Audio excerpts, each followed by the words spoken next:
Good afternoon, everyone. It's just on 3 o'clock. We normally leave about 3 minutes for people to get in the room and get settled. My name is Karen Abrahams, and I'll be moderating today's session and chairing the discussion. We'll start in a minute.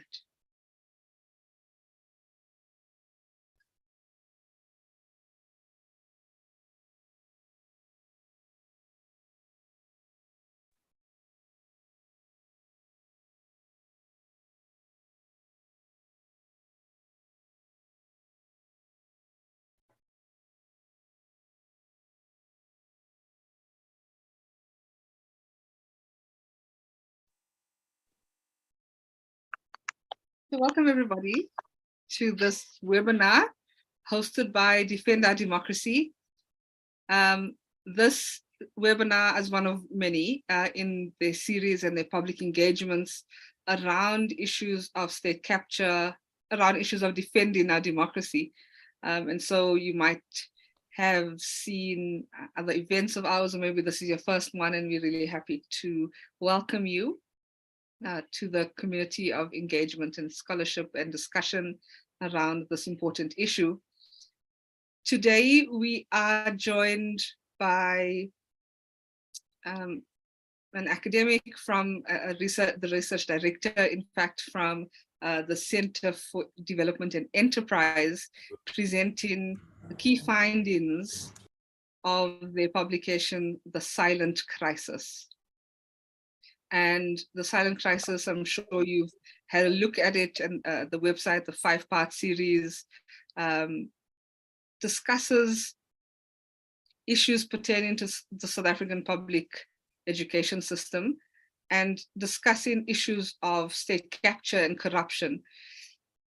What's called the silent crisis, because it's not what we might term grand mal corruption, because it's not related to a state-owned entity or didn't garner a lot of media attention, but it's equally fundamental to our democracy.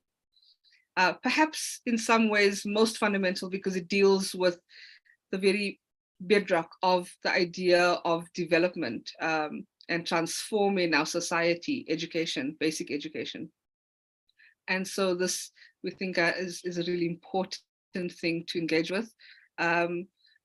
We will get a presentation by the CDE, and then all throughout, feel free to pop your questions in the chat. We're going to try to do it that way to allow for maximum engagement, and I'll try to cluster them towards the end and discuss some of them in a Q&A with the speaker. And of course, we are looking for your invested, no doubt, those from the education fraternity, you're invested, your ideas, your convictions, your thoughts, your reflections, as well as some of your experiences that you might feel is pertinent to this discussion. My name is Karen Abrahams. I'm an academic at WITS, but I'm wearing my hat of an associate of the Defend Our Democracy campaign. I'm also a board member at the Kathrada Foundation, and my scholarly work is around issues of democracy and governance. And I also come from a family of teachers, so I'm invested in this discussion for all sorts of reasons. I'd like to welcome you all to this event, and especially welcome our speaker today, Professor Stefan Schirmer, but we call him Stefan today. He spent most of his career as an academic at Wits University, where he taught courses in economic history, development and political economy. He's widely published. He's held visiting fellowships at LSE, at the London School of Economics and Oxford, and consulted widely on issues related to development broadly, land reform, agriculture, education reform, city management, and economic policy. After a number of years as a consultant, he's now taken up the position of research director at the CDE, and his goal is to strengthen the research capacity there ensuring or helping ensure that the CDE remains an important development think tank in South Africa. So without further ado, I'm going to invite Prof. Sharma to take the floor. I'll switch my camera off and my mic off. Thank you, everybody. Don't forget, add your comments to the chat as it goes along, and especially at the end, and we'll engage with those in a bit. Thanks. Thanks very much, Karen. I'm going to share my slides, so bear with me.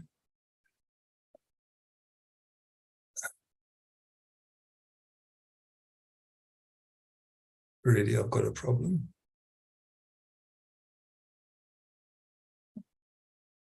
I think that's the right one. And I need to go to slideshow.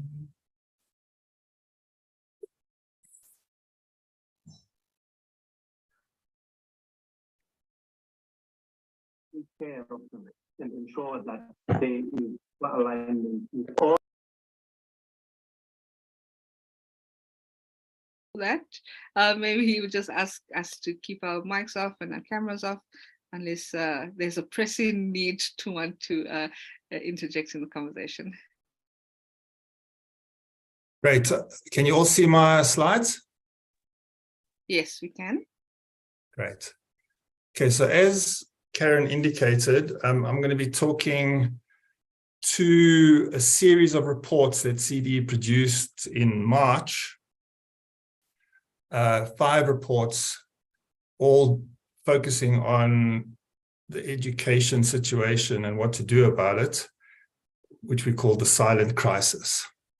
And I'll share with you the main findings that we produced with respect to the performance of South Africa's education system, our diagnosis of why the system performs as badly as it does, and what we think should be done about it.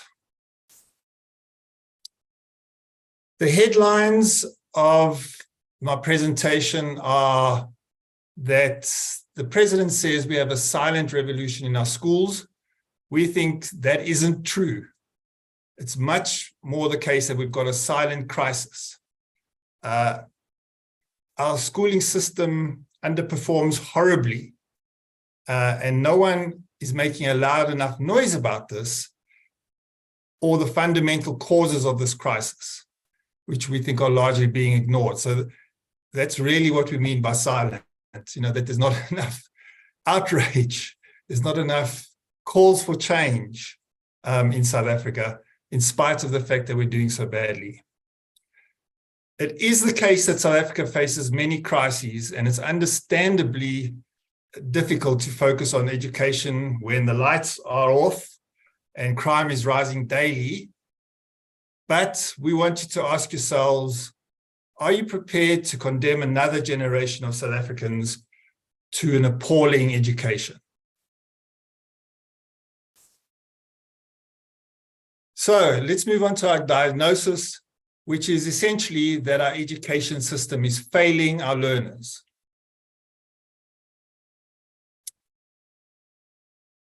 Let's look at the matric results. Every year, the president, the minister, and the press celebrate the pass rate of those who sat for the matric exam and act as though this is an indication of how the education system performs.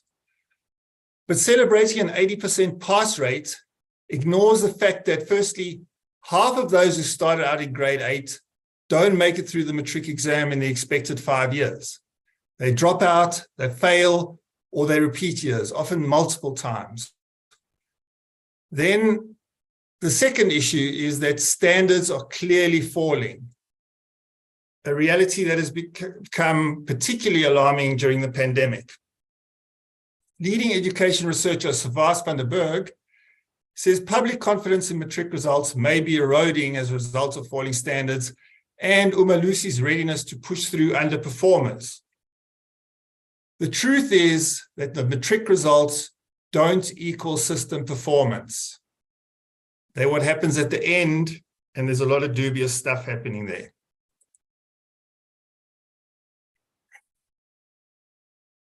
The terrible reality, if we focus on the foundation years, is that 81% of learners cannot read by the end of grade 4.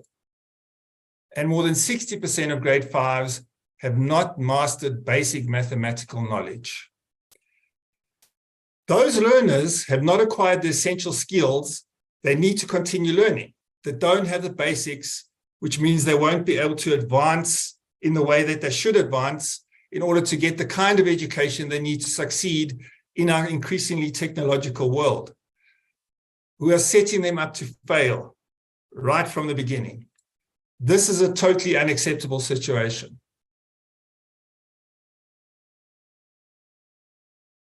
When we look at South Africa's comparative performance, it is, in short, shocking. When South Africans take tests in reading, maths, and science that allow us to compare their performance with learners from other countries, we are either last or in the bottom 3. Even worse, World Bank data shows that South Africa is the worst underperformer in the world. Basically, that means that if you look at where we should be with respect to our per capita income and the amount of resources we devote to education, we are further away from where we should be than any other country that measures learning outcomes. According to global education expert Lon Pritchett, SA is outperformed by Kenya and Tanzania, countries that have per capita incomes that are less than 1/5 of South Africa's.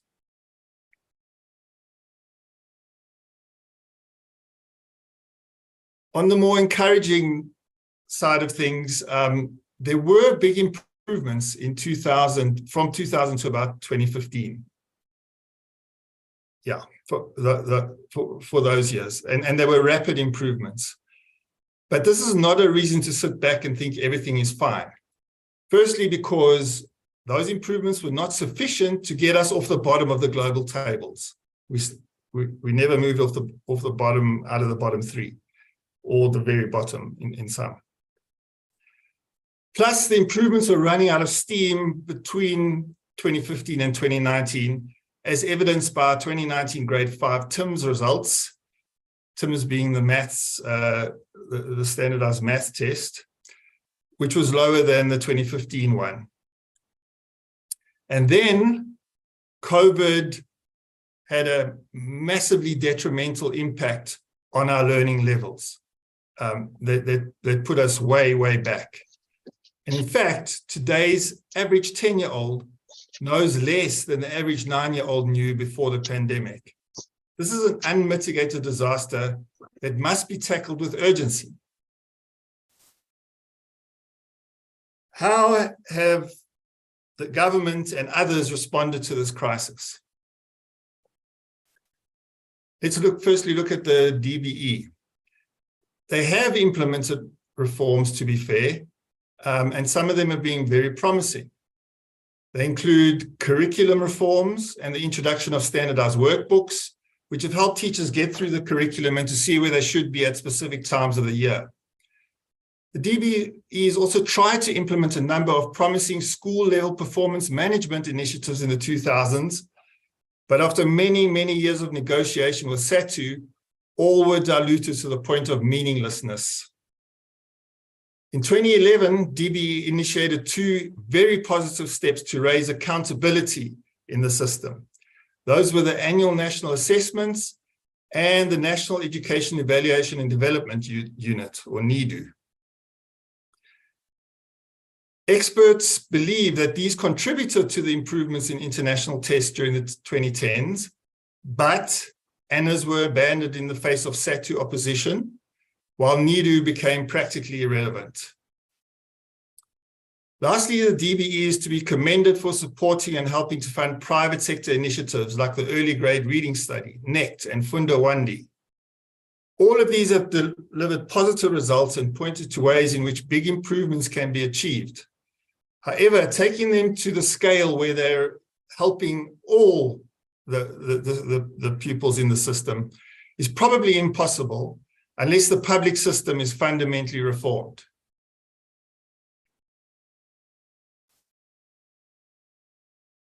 In terms of other responses, the president pays lip service to the reading crisis and hopes for magical quick fixes by giving children tablets or introducing robotics into the curriculum, but he has not taken any action that could actually turn the situation around. The DBE and the minister have put together action plans and issued statements that mention some important reforms, but there's no commitment to implementation or to prioritization.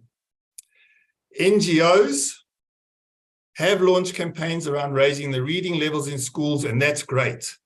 But we need more of a push on the fundamental issues that underpin the dysfunction of the system. CDE also feels that business still focuses too much on projects and hasn't done enough to raise awareness about the major failings of our system or to push for real change. We need a different approach.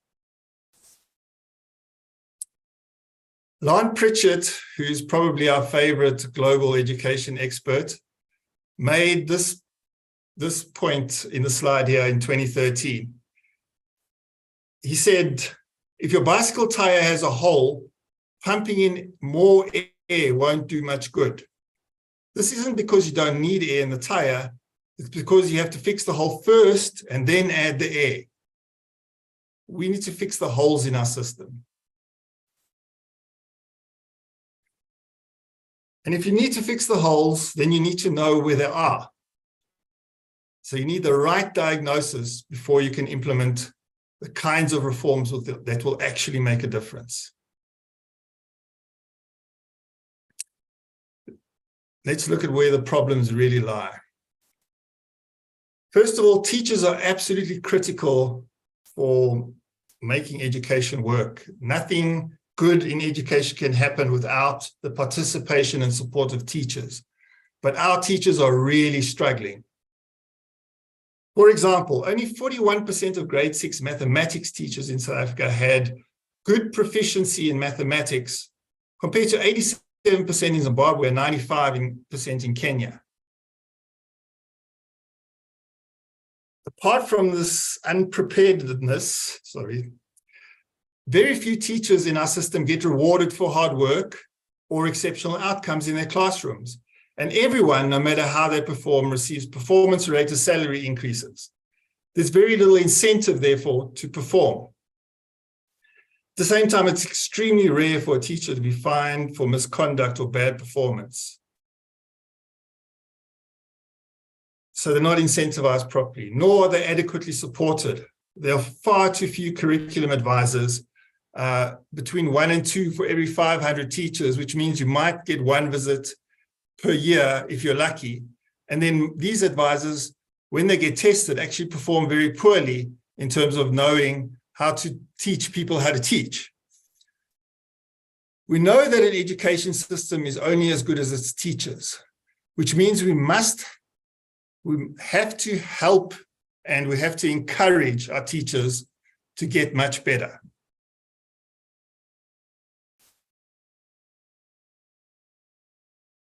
Oops, sorry.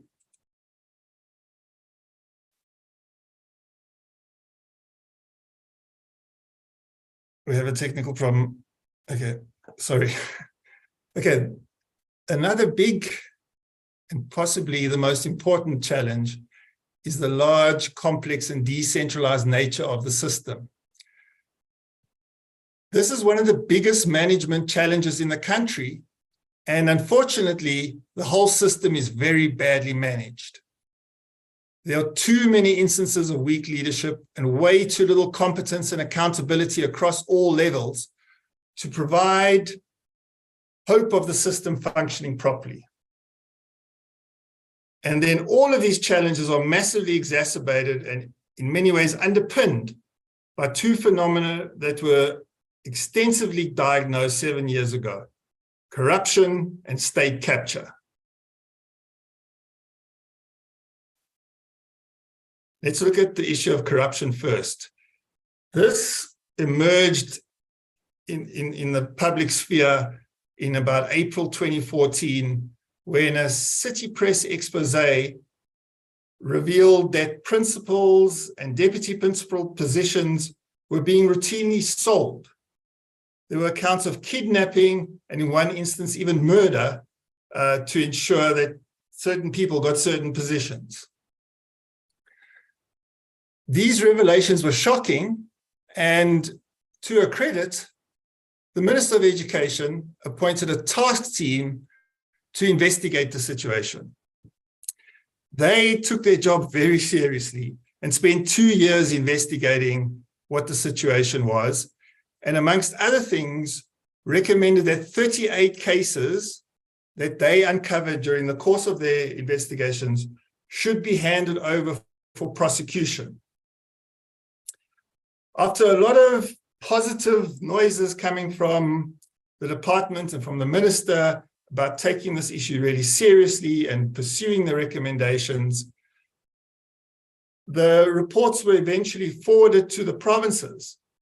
And all the evidence that we've been able to ascertain, including talking to the head of the task team that the minister set up, John Volmink, no one was ever prosecuted. And none of the recommendations that the report made with respect to both corruption and state capture were ever implemented.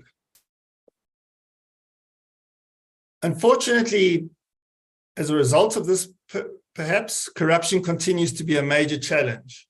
In 2022, Corruption Watch released a report called Sound the Alarm, which confirmed that corruption in education continues since the MTT report was published. They say that education is in the top 3 areas in which complaints of corruption are reported by the public. The other 2 were policing and state-owned enterprises. An indicative example comes from February 2023, when a Soweto school SGB treasurer made a heartfelt plea. He said, "We are dealing with the gangsters in the education department. They are out to loot schools. We are calling for help from law enforcement." And an even more recent City Press article from this month showed that Jobs for Cash and for Cows is still going on. Corruption is pervasive across the system, and something needs to be done about it. The other side of this is what we're calling state capture. And it's basically related to this MTT finding. They said that SADTU is in de facto charge of the management, administration, and priorities of education in 6 and possibly more of the 9 provinces. They went on to say that we are gravely concerned about the enormous power and influence by a union which seeks to entrench itself repeatedly and inexorably. The MTT found that all DDGs were SADTU members frequently attending union meetings. Even Minister Motshekga said at the media briefing in around that time that she intended to wrest South African schooling system from the stranglehold that teachers' unions had over it. So what we're saying is that in addition to corruption throughout the system, we have a problem of state capture. And cadre deployment is at the heart of this and is in fact official SADTU policy as made clear in SADTU's 2030 vision document, which was released in 2010. Excuse me. How can a union that represents the interests of teachers run an education system is the question we would like to ask. This cannot produce a functioning meritocratic system.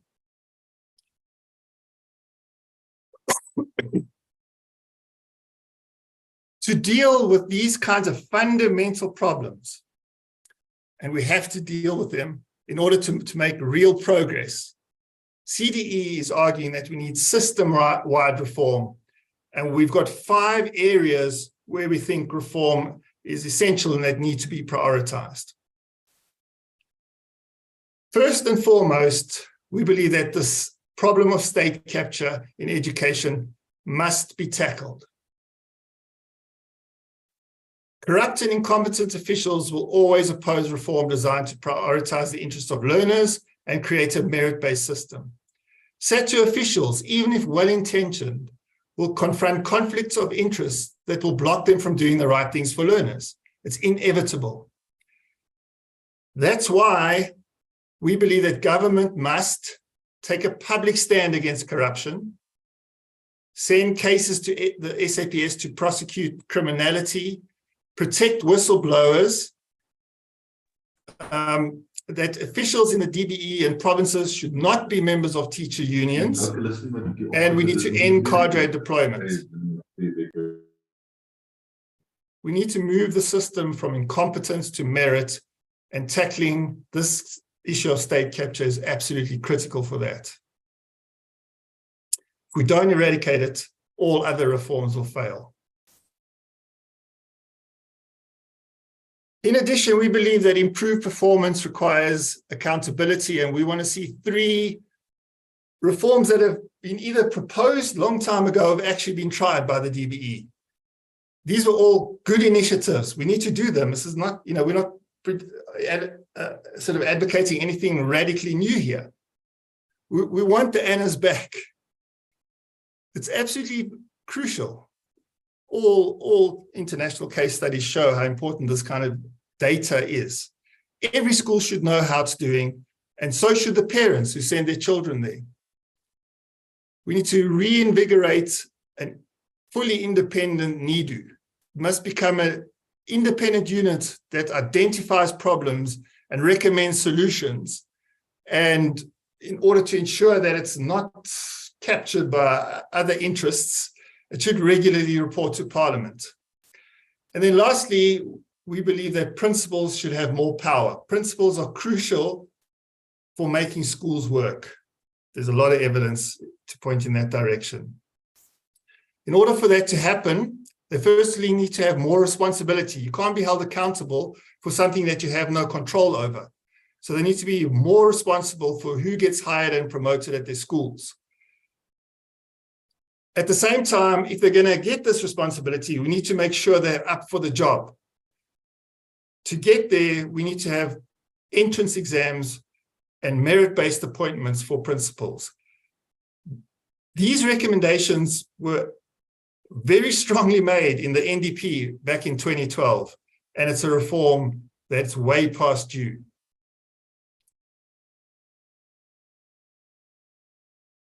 Then, at the same time, right, from a different angle, we need to strengthen our teachers. And we need to think about what to do about new teachers, those coming into the system, what to do about existing teachers, and how to think about the looming, or the already existing, and increasingly critical problem of a teacher shortage. So to improve the teachers that are coming into the system, we need better training at universities. There's a lot of good and important studies by leading education experts showing the deficiencies in the way in which universities are training our teachers, especially at the primary school level. And we also need to raise the amount of matric points that are required to get into those programs, because they're incredibly low, and we're getting, the sort of kids with the least chance of making it into, the weakest people coming out of schools are ending up in the teacher training program, which is not ideal at all. We need to note, which a lot of people have noted, that 50% of teachers will reach retirement age in the next 10 years, which massively raises the importance of ensuring that those that replace them are better trained. Then for existing teachers, we've got to give them better curriculum support and on-the-job training. This can be done in a number of ways. It can be much more effective, but it really depends on having an efficient bureaucracy. So the reforms that need to happen at the level of the bureaucracy need to happen so that teachers can get better support. And then on foreign teachers, we think that well-trained maths and science teachers are in short supply. Therefore, we should be looking for experienced, high-quality foreign teachers to fill crucial gaps, and they can then help to train and upskill local teachers. As Michael Barber, a leading expert on education reform and government delivery, has said, unless reforms get inside the classroom, you are just window dressing. Then our fourth area is that we need new leadership. This has been a controversial recommendation. It's not a personal attack on the minister, but we believe that if we're going to see education reform actually coming to pass, we need a new minister, a new DG, and a whole new top team to bring in fresh energy and make the tough decisions that have to be made, which the current minister has tried to make at times, but has never been able to sort of really consistently push through in a way that would have made a noticeable difference. Similarly, the DG needs to be a highly competent and appropriate. We need to think of this person as effectively the CEO of this massive and complex system. We cannot have a weak person in that position. It should be equivalent to the DG of the Treasury, which tends to be a really competent human being for understandable reasons. But why is education not just as important? We want to know. Similarly, heads of departments in provinces need to be effective leaders, and new education leaders need to make reform happen through a clear, coherent reform vision. They need to sell the importance of this vision. They need to have the president's support, and they need to bring on board key stakeholders. We know reform is difficult. It's hard. It's not going to happen if we don't have effective visionary leaders. And then lastly, we need realistic but ambitious targets for reform. We had one target, which was that all 10-year-olds must be able to read by 2030, which the president endorsed. Unfortunately, he didn't provide any of the budgetary planning or other kinds of interventions that would have made it happen. And it was already an incredibly ambitious target. At this point now, post-pandemic, there's absolutely no chance of us meeting that target. So we need to rethink that target and others. We need to think about realistic stretch targets, right? So things that are possible to achieve and that can be then done again and done again and done again as we get there. But then to get there, we have to have budgets. We have to have a minimum set of resources. We have to have proper plans, and we have to have accountable reporting.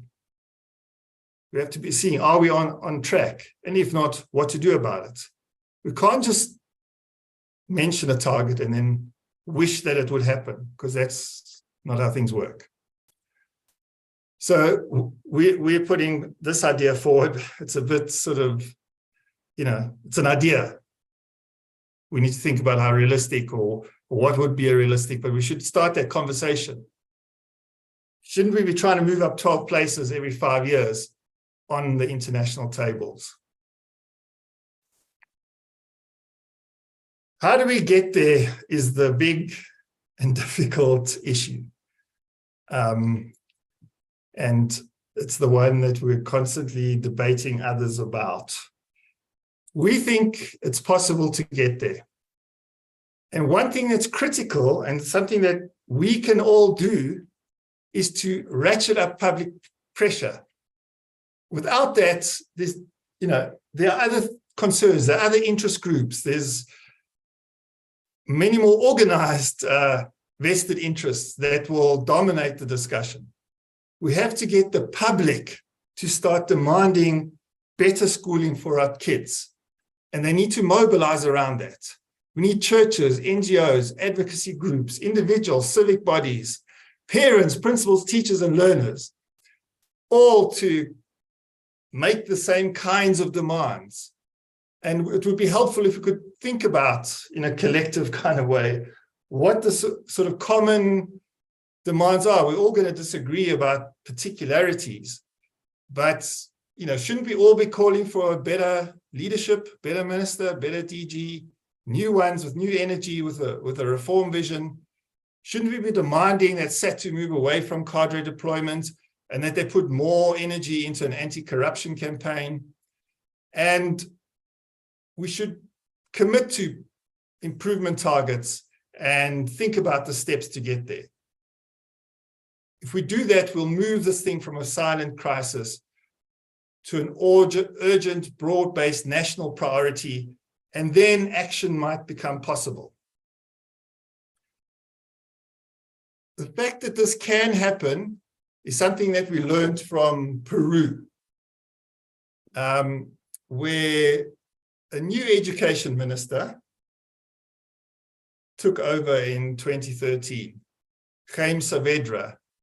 Our executive director, Anne Bernstein, recently interviewed him, and he told us in great detail how he made reform happen in Brazil, and not in Brazil, in Peru, and why.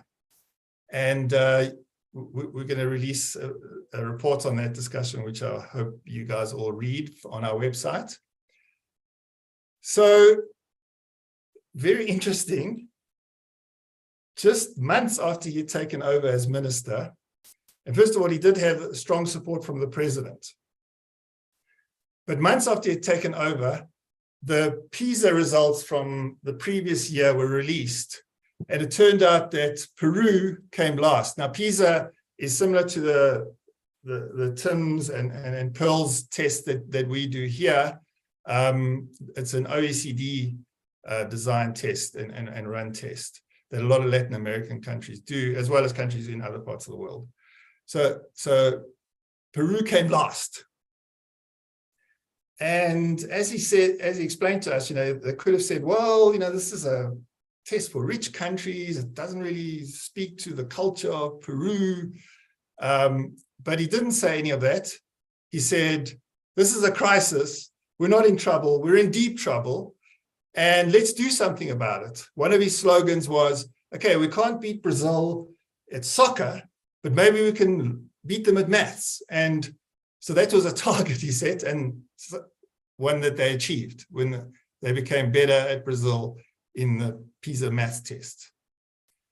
They implemented system-wide reforms quite similar to the ones that we're advocating for South Africa: testing of teachers and principals, data to measure performance, etc. Basically turning it from a very politicized system into a meritocratic system.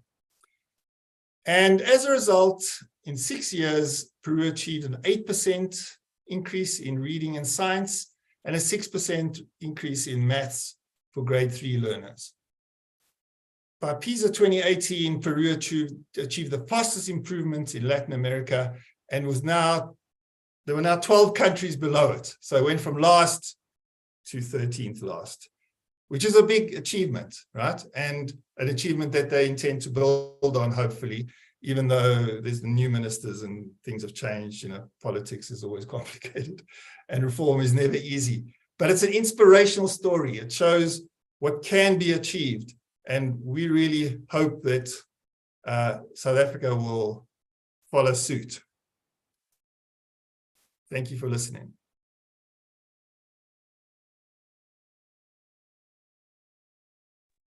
Thank you so much, Stefan.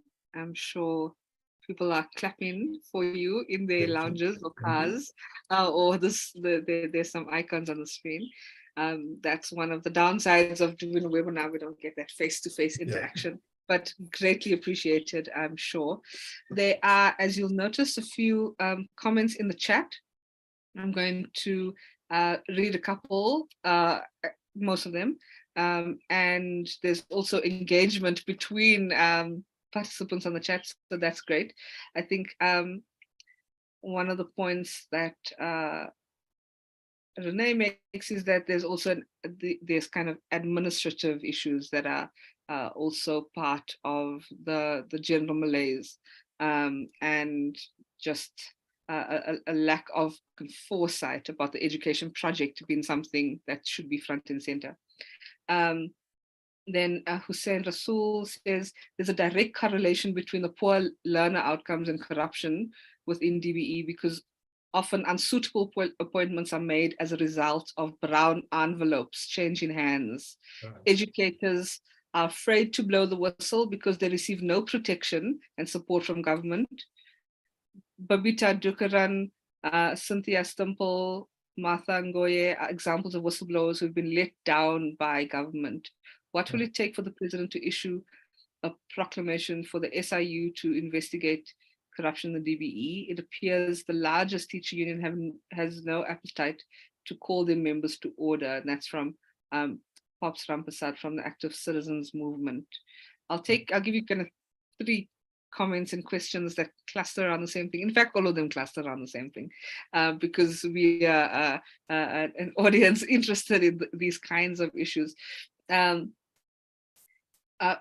and Gregory have an engagement around the sale of posts still going on unabated. Some SGBs have become corrupt as well. A reply that says, in KZN, management posts are presently being filled, and we are hearing regular reports of posts for sale. The corruption is primarily driven by SADTU, who disrupt the process when their candidates are not shortlisted and interviewed. The question by Monley, and I'm not sure about, perhaps you can speak to this directly around the report. As the report was forwarded to the provinces, I assume it's the ministerial task team report, and nobody was charged. Did they at least mention in the report why nobody was charged, or whether the investigations are continuing? Krish says the ANC cannot afford to discipline SADTU or criticize, or vice versa, mutual patronage. Chedza says, what are your thoughts on the postgrad certificate in education, the PGCE? Do you think, I'm putting the really in there, do you think that PGCE certified teachers have sufficient training to serve as professional teachers? And speaks to one of your recommendations around what we should do. And there's a final question and some engagement around our unions colluding with the SGBs, controlling the deployment of teachers. Some say in some cases, but SGBs might also be stuck fighting the good fight alone, because the collusion of capturing the department is by SADTU. I'll pause there, and then there's another set of questions coming in and comments.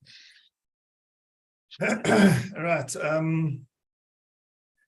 Let me start with the training one, where I'm going to say I'm not an expert in that area. We've sort of relied on other experts who've showed us, the results of tests in terms of the knowledge that teachers in training and or graduates have, which is completely inadequate. And I think that's a crucial issue. As a complete non-expert, though, I can't stop myself from saying that I myself am a trained teacher. And I'm pretty sure that you don't learn much about how to be a teacher in university. When they chuck you into that classroom, that's when you start learning how to be a teacher, right? It's all abstract stuff that you have to pass before that. So on-the-job training seems to be absolutely critical. And I think there's a lot that can be done there around coaching and mentoring with other teachers, and that people talk about. That's better than sort of sitting in a classroom getting told. That's not irrelevant, but I think it sort of shouldn't be exaggerating in terms of its importance. But that's my opinion. A critical issue also is to what extent teachers want to learn how to do better. And I just want to mention something from our forthcoming publication here from Chaim Saavedra in terms of Anne's interview with him. He said, a critical issue is, should teachers think of themselves as being responsible for teaching, or should they think of themselves as being responsible for learning? And he said that if you can shift teachers away from thinking, okay, my job is to teach, which means I've got a way of doing it. I go into the classroom and I teach. And if the children learn, or some children learn and some don't, that's nothing to do with me. which he says is a fundamentally incorrect way of thinking. Teachers need to think of themselves being responsible for the learning of the children, and think about what they need to do to help those kids who are behind or have problems at home, or how their methods just aren't working and they need to change. And I think that sort of a motivational issue like that can have a huge impact. And there's ways to do that. It's not easy, obviously. I think part of it is to incentivize teachers properly and motivate them and have a good principle. All of those things, I think, play an absolutely critical role in how teachers approach their job, which I think is really, really critical. Okay, then in terms of SADTU and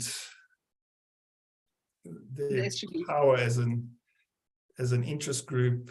I mean, first of all, obviously, I agree with everything about that. It's still a massive ongoing problem, and it's fundamental to the dysfunction of the system. What I was saying is you can't have a meritocracy, which is absolutely what you have to have, if posts are being sold, people are using violence to get their positions. Any of those kinds of things are going to be anathema to a proper functional system that actually delivers results. So I agree with that that's a big issue. The MTT recommended that there should be a special unit for whistleblowers and that they should get special protection, and they obviously recommended prosecution, and none of those, all of those things were not taken on board in spite of promises to the contrary. So that's the heart of the issue. In terms of SGBs, I think that's a very complex problem. I don't, and I know it's an issue, that they get captured themselves, and it's often quite easy to do in certain areas. But at the same time, I do like the idea of parents having a say in schools and thinking about ways to make that work better. And I do think that if the system was less dysfunctional, less corrupt, and less open to capture, the SGBs would work better. So we shouldn't let the SGB issue detract us from the bigger problems.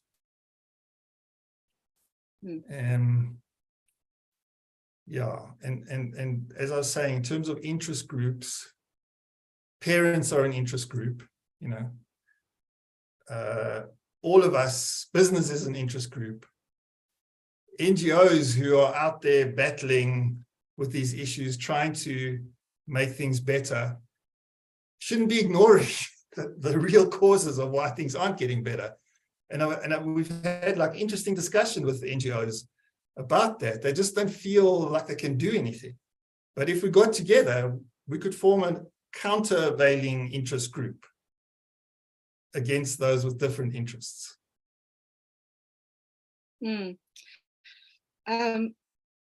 There's another set of questions. Some is around scaling. We don't necessarily have to answer all of them, but let's take some of them as comments. How do we scale up innovative programs that are essential for a reformed education system? How all of the suggested strategies are top-down interventions related to accountability? Do you see any scope for reforms that are bottom-up, enhancing teacher learning, motivation, etc.? And I think you spoke to a lot of that. And there's a question around, or comment rather, about unions controlling appointments through their representation on SGBs, which make the recommendation. Is it not time to reconsider this role? Yes. Agreement with another person on the chat that says, I agree on that. Is it right that a card-carrying union member serves on an SGB? A conflict of interest exists. And a major challenge in dealing with the sale of posts is that there's no paper trail, any proof, as transactions are by exchange of cash with no invoices. there's some comments about teachers and motivation. I want to pause for a minute and focus on that set of questions, but I want to Maureen's intervention about lots of these discussions about top-down interventions of accountability. And some of my research is around how do we build, and of course this is what Defend Our Democracy is about, how do we build bottom-up centers of accountability, and how our ordinary teachers or SUBs and union members perhaps, how do we capacitate, encourage, support the kinds of accountability structures that's coming from ordinary people from the ground up. And the reason why I want to ask a question is because it seems like from the report, at least, that you the third report on state capture, it seems like SADTU is an unaccountable structure. They basically brush aside the ministerial task team's intervention. The South African Council of Educators, that is the formal oversight structure, that is the professional body. They kind of said, oh, we don't really, it discredits the South African Council of Education.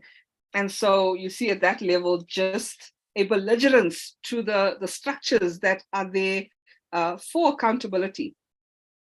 So how do we build, how do we build these kinds of movements? And does the CDE have any issues of its advocacy work? How might we join this? Lots of it comes from Corruption Watch, that's putting pressure on SADTU and COSATU. If I just read from your report, and the release of Corruption Watch's 2002 report, SADTU's General Secretary spoke out against the employment-related corruption and linked it to accountability deficits in the system. In Maluleke's words, quote, people are doing this because they know that there'll be no action taken against them. No consequences whatsoever because these criminals are protecting each other. SADTU is very much outraged by this type of corruption. And that's the quote that comes from the GS of SADTU. If I go back to the questions there, perhaps the role of SACE in education should be unpacked, especially with regard to accountability. Thanks, Heather. I did ask Maureen's question. Capture of public education is a massively serious matter. It's about time we need an urgent judicial commission of inquiry into education capture. There's another point that NGOs and NPOs have also captured education to the point. Education is $1 trillion sector. It comes down to commodifying public education. This person's from NAPTOSA, a different union, and would call on academics to engage all teacher unions. SACE Council is 50% teacher unions and 50% DBE or PD. And finally, comment, the professionalism of the teaching profession has not been guarded and protected. Recruitment of teachers and appointment systems need to be overhauled. New systems must replace the current system. And NAPTOSA is the current chair of SACE. So lots of these comments and engagement about diagnosing the problem. Where to from here? Okay, that's a lot of many issues. I'll start with what you're saying about the bottom-up story, which I do believe is absolutely crucial, as I think I already indicated. One issue is to mobilize parents and communities, and there's evidence to say that parents think that their kids' schooling is fine, that they're not worried about it, which I'm skeptical of. And, what I want to see, and why I'm such a strong believer in reintroducing the ANAs, in the way that they were originally intended, if not originally designed. They had problems, but we should fix those problems.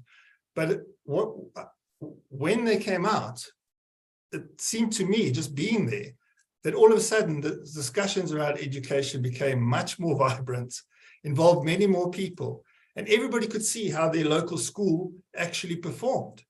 That information will straight away involve local people in a much more direct way. Why is my school doing so badly and the school up the road is doing better?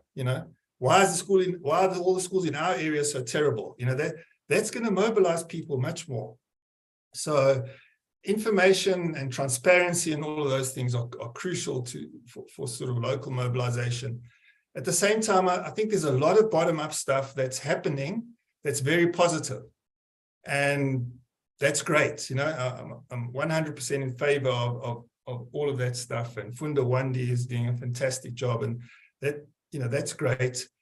But it'll only take us so far. That's our point.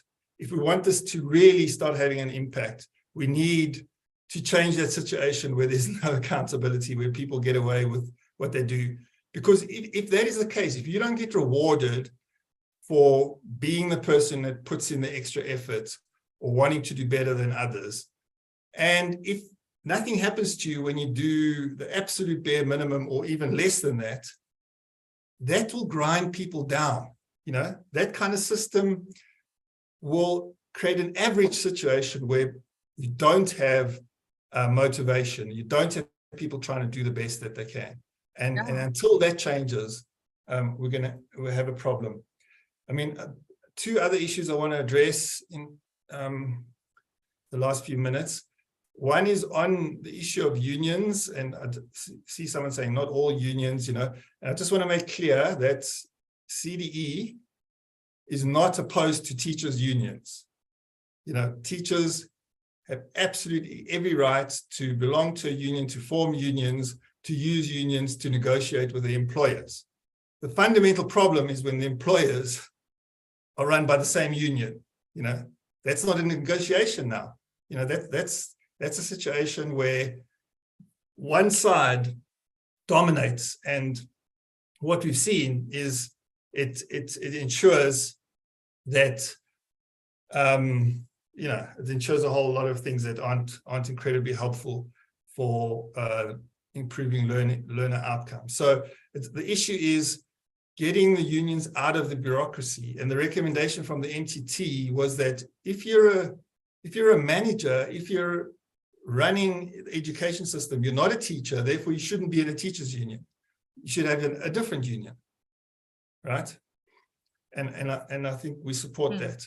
And similar for SGBs, the MTT also, they were a bit vague about it. They said, we need to investigate this issue. We need to rethink, their wording was, we need to rethink the oversight role that SATU plays or that teachers unions play in the SGBs. And that does seem to be an issue where there are a lot of problems and where a lot of the corruption and other things come from. The SATU leadership coming out against corruption, that's fantastic. That's exactly what we need. We need it consistently. We need it all the time. SATU's often said, just because SATU members are corrupt, that doesn't mean, the organization is guilty of corruption. And I think that's broadly correct, that you can't always control what your members do, although you should maybe get rid of them if they get found guilty of corruption.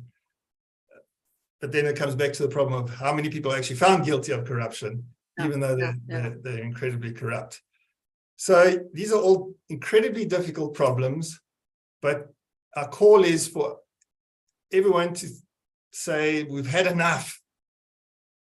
We're outraged by this, and start demanding change, because unless we do that, things aren't going to change. I think, this issue about COSATU leadership saying, no, it's not the union per se. If there is, as Muawiyah says there, the same forces of power in education are right through the system and have tentacles throughout its political and union structures. It's the system of patronage, as academics tell us. You know, there's a systemic issue, and you just need more than one to make a pattern, and an institution to understand that that's a systemic kind of issue that's allowing a particular kind of behavior to exist. Some comments, practical comments here. The academics need to understand the role of teacher unions in education. NAPTOSA is willing to assist in providing this clarity.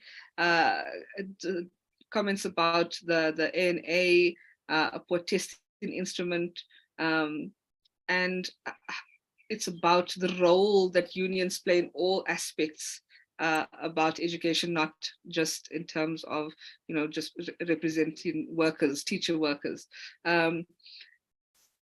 So thanks for your comments. I'm just checking that I haven't missed anything out, and that nothing's coming forth in the WhatsApp. There's a thank you to you. You got it right. We're tired of a mediocre system. Our kids deserve better. And even if we have no kids at school going edge, South Africa's kids, every denizen's kids here deserve better. Heather says she's astonished that a report on work done nearly 10 years ago, which found that fewer than 1% of appointments made in that year were problematic. That fewer than 1% were problematic, combined with a passing reference to a useful but limited MPO report, is taken as the main research base for an analysis of the current issues in education. So perhaps this position is not based on real research. The argument is, which would show better understanding of the role of unions and, more importantly, extensive greater problems over and above the union issue. Look at the demographics of the participants in this webinar. We have serious problems if those who represent the vast majority are unable to or not engaged in any transformation of a corrupt system. We must spread the outrage.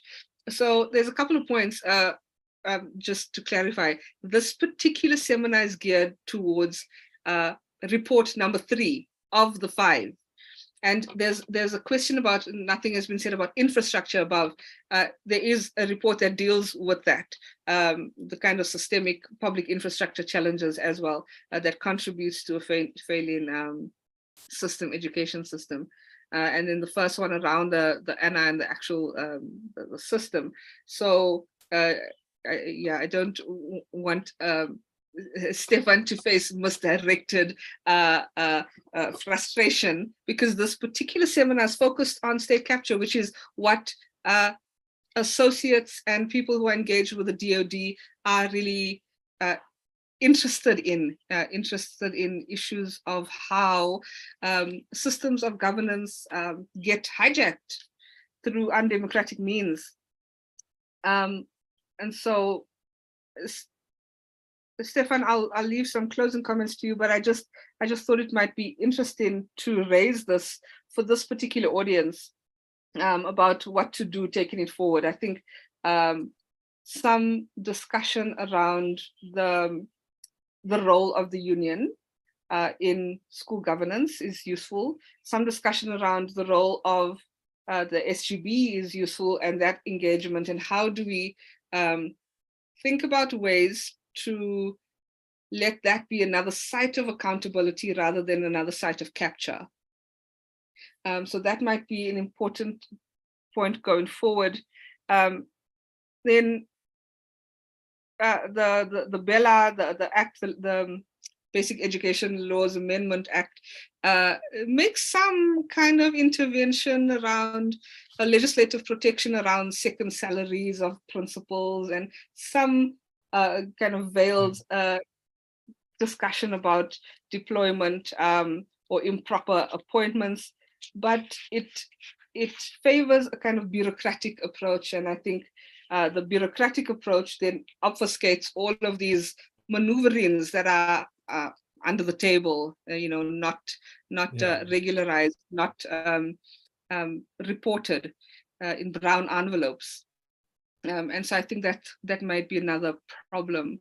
And the final point there, if you want to look at state capture, look at the role of international NGOs in policy making in the Western Cape. That could be an interesting one for the future, for sure. Stefan, over to you for some closing comments. And if there's anyone who wants to pop a comment, not necessarily for engagement, but just to let your input be heard, please continue to do so. Stefan? Okay, thanks, Karen. It's been a fun interaction on the whole. Our issue around the state capture and the corruption, that these are two connected, separate but connected issues. Don't want to reduce the one to the other, but that these are at the heart of the system not working, and that we need to do something about that. And that's the essence of our argument. Like you said, we've got 5 reports. We've looked at this from many angles. We've consulted all the top experts locally and a lot of international ones as well, just to learn about how it works in other countries. And yeah, obviously there's other issues that matter. But for us, this is the issue that gets no attention. The reason why we focus so much on the MTT, which is not that old, right, is that it really investigated this. It's the one place you can go to find systematic evidence on what's actually going on in the system. It was run by incredibly credible people who we interviewed as well, and none of its recommendations were implemented. That seems unacceptable. And I mean, if you're going to set up a ministerial task team and then ignore that seems like a fundamental problem that needs to be explained and then reversed. Mm-hmm. So, I mean, I encourage you to read. We've written a lot in the press in response to other education experts. All of this is on our website. You can read our reports. You can read the summary. You can read our responses to others. You can read our op-eds. And we hope to keep pushing on this issue. And we hope you guys, will start coming up with ways of mobilizing others and starting to raise those voices to counter those who have different interests, and again, not to say in no way are we opposed to unions, and saying all unions are bad or teachers' unions are the problem. That's not what we're saying at all. And we recognize that there's numbers of other unions, and it's, so, and we're not advocating that SATU goes away or anything like that.